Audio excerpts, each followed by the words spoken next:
COVID-19 yoki koronavirus infeksiyasining yurak qon tomir tizimiga ta'siri va asoratlari to'g'risida.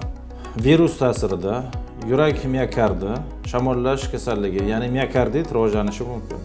Qolaversa, qonning kislorodga yetarli miqdorda to'yinmasligi tufayli yurak miokardining yoki yurak mushaklarining gipoksiyasi holati kuzatilishi mumkin yoki yurak o'tkazuvchanligi, ya'ni impuls o'tkazish yo'llariga virusning ta'siri tufayli aritmiyalar rivojlanishi mumkin.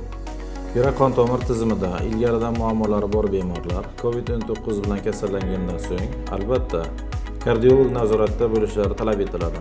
Bunda ular yurak qon tomir tizimida qon aylanishini yaxshilovchi, qon o'tkazuvchanligini yaxshilovchi, yurak impuls o'tkazuvchiligini yaxshilovchi davo muolajalarini olishlari maqsadga muvofiq bo'ladi. Qolaversa, 50-60 yoshdan oshgan bemorlar COVID-19 kasalligini o'tkazganlaridan so'ng profilaktik maqsadda kardiolog nazoratdan o'tishlari ham tavsiya etiladi.